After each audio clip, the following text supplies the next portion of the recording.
Yeah, so is there hope? You know, when you realize you missed maybe the window, an island at the top of the world, and instead of like reinforcing that it was a good idea, it kind of like, well, nobody went to it, so they don't like this. And a lot of what we had planned to do is out there. It's just you have to look for it. You know, even Figment has origins back into Discovery Bay. At Imagineering, they say that good ideas should never die. Whilst projects may be shelved, delayed, or ultimately cancelled, strong ideas within these projects may pop up again in unexpected places. No other project could be more of a testament to this philosophy than Discovery Bay, Disney's most ambitious, highly themed, and ultimately never built land that through its own strength managed to build itself. Frontierland in the late 1960s was starting to see a decline, and it needed to tackle several prominent issues.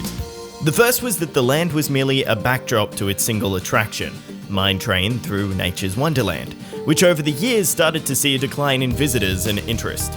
The second was that when Walt first opened Disneyland in the 1950s, there was a resurgence in interest for the concept of the American frontier thanks to television shows such as Davy Crockett and The Lone Ranger. But by 1970, this interest faded into history, much like the Old West. The other lands in the park had more vague settings, which made them easier to redevelop to pair with the times. But Frontierland was rooted in the American frontier, and with interest disappearing, it left the future of the land in doubt.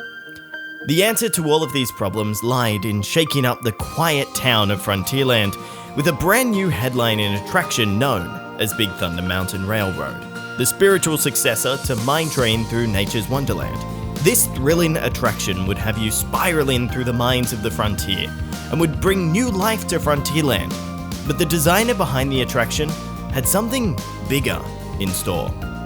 When designing Big Thunder Mountain at Disneyland in California, Tony Baxter had a grander concept for the land in which it would reside. With Big Thunder Mountain as its focal point, Frontierland would become the start of a timeline that would walk you through the story that would eventually lead you to Discovery Bay. Discovery Bay was a whole new concept for how lands could be realized in a Disney park. Instead of just being a vague backdrop to loosely connect attractions, Discovery Bay would be a whole world in itself, with an intricate setting, characters, and story.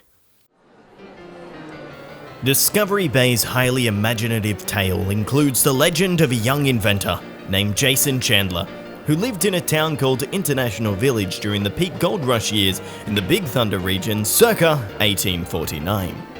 According to the chronicles, the young inventor devised a drilling machine with the capability of boring into the very heart of Big Thunder Mountain. There, the veins of gold ran so deep, it was rumored they could produce a motherlode that would bring a man enough wealth to last 100 lifetimes and more. But a cave-in occurred on Big Thunder, burying 26 miners alive. They would have drawn their last breath then and there, had it not been for the inventor and his laughable drilling machine. He burrowed down into the Earth's core, rescuing the miners from certain death. It should have been a moment of joy and celebration, but as the men scrambled to the arms of safety, a massive earthquake shook the ground and a cavernous maw opened up, swallowing the inventor and his machine whole. The miners, as well as the citizens of the village, struggled day and night against the mountain, trying to dig the young man from his living tomb. But they never saw him, or another nugget of gold again. Big Thunder had taken its vengeance not only on the miners, but on their wealth as well. The mountain had gone bust, and it became just a matter of time before only ghosts resided there. Unknown to everyone else, Jason Chandler survived the incident, but knowing the wealth of gold could be easily abused, chose to use the gold to fund research for any inventor whose odd ideas had been turned down by everyone else. He established a new home on the Californian coast near San Francisco called Discovery Bay. The land was based around an alternate history set in a technologically advanced late 1800s. Instead of electricity and rocket jets, the land was filled with brass, crude over-engineering, and steam-powered contraptions. Whilst commonly referred to as steampunk, the theming traditionally was known as Victorian science fiction. A master plan was designed for the land by Imagineer Harper Goff, showcasing the layout of Discovery Bay. This land would be located in the northeastern area of the Rivers of America, and the bay would be an addition to the riverside. This plot is currently the home for Star Wars Galaxy's Edge. The layout provides an opportunity to see how the attractions interacted with each other and the land, supporting the world building of Discovery Bay. These attractions were a mixture of new and old concepts, sometimes merged into one. The Nautilus tripled as both an attraction, restaurant, and physical addition to the Discovery Bay harbour. One part of the Nautilus would house a simulated submarine adventure, whilst the Grand Saloon would host a restaurant in which guests could dine at. Island at the top of the world, based around the titular movie, would have guests board in the Hyperion to find the lost civilization of Astegard in the Arctic, most likely in a similar fashion to our modern soaring attraction. The attraction's entrance would have you entering into a gigantic warehouse housing the Hyperion, and would be seen from the Rivers of America. Located within the seaside portion of the land was the Fireworks Factory, a shooting gallery based around shooting fireworks at targets. This area would also feature a new loading dock for the sailing ship Columbia, an already long-running Rivers of America staple attraction, and would negate the necessity for it to share a dock with the Mark Twain in Frontierland. Professor Marvel was a highlighted character within Discovery Bay, and would have two attractions named after the great inventor. The first was Professor Marvel's Gallery of Illusion, a carousel theatre show featuring absurd and unusual technologies and creatures. The second was Professor Marvel's Balloon Descent, a similar attraction to the Skyway, which would connect Discovery Bay to Fantasyland near a proposed Dumbo Circus expansion. It was a mixture of yesterday, tomorrow, and fantasy, a refreshing change to the other far less ambitious settings around the park. But ultimately, Discovery Bay remained undiscovered. It would serve as merely a concept, most likely a victim of poor timing. The first was that it was incredibly ambitious, something that rivaled even Walt's vision, and with his recent passing in the late 1960s, I doubt many in management would be willing to take a risk on the concept. The other was that the setting was very similar to a Walt Disney movie at the time, The Island at the Top of the World, which was received poorly by both the public and critics. But good ideas should never die. Discovery Bay may have been a victim of poor timing, but that doesn't mean it was the last we ever saw of the Discovery concept. The land's strength ensured that it would go on to slowly create itself, but perhaps not in the way that the Imagineers expected.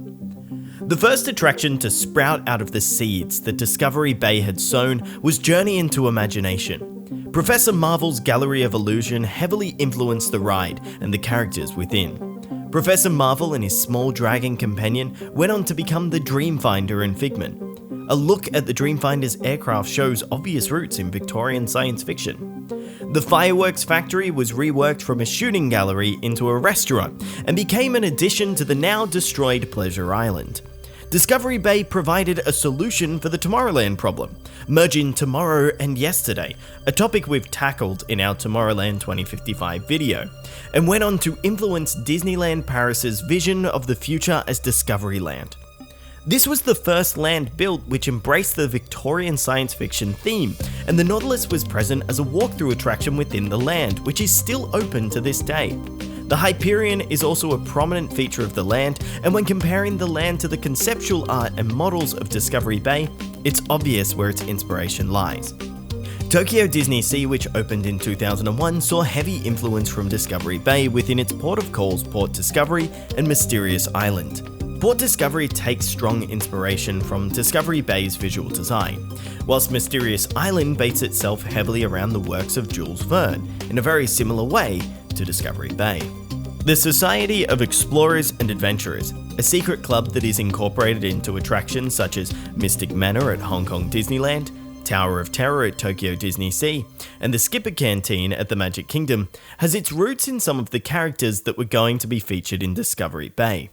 Jason Chandler, the rich inventor from the land, has been integrated as the president of the late 1800s incarnation of the Society, an homage to the fact that perhaps in a different universe, Discovery Bay existed.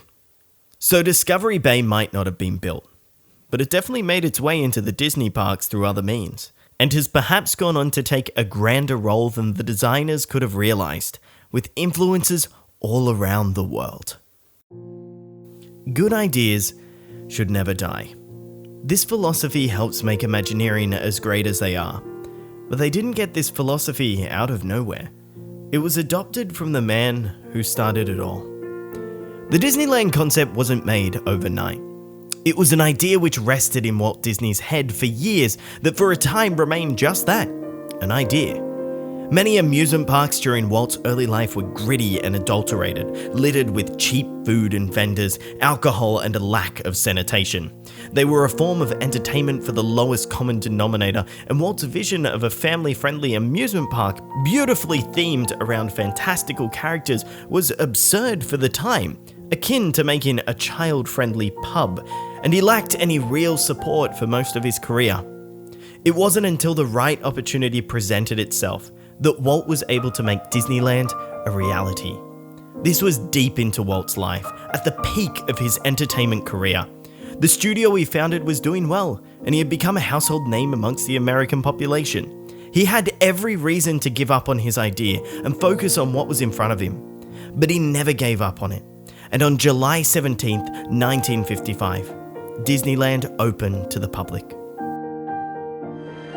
I felt that there should be something built, some kind of an amusement enterprise built where that the parents and the children could have fun together. Walt committed to his idea despite his environment constantly throwing challenges that make most people falter. It ingrained an ideology that would influence the development of Walt's theme parks well into the future, even beyond his own death. Good ideas should never die. For Review Time, I'm Dominic. Thanks for watching.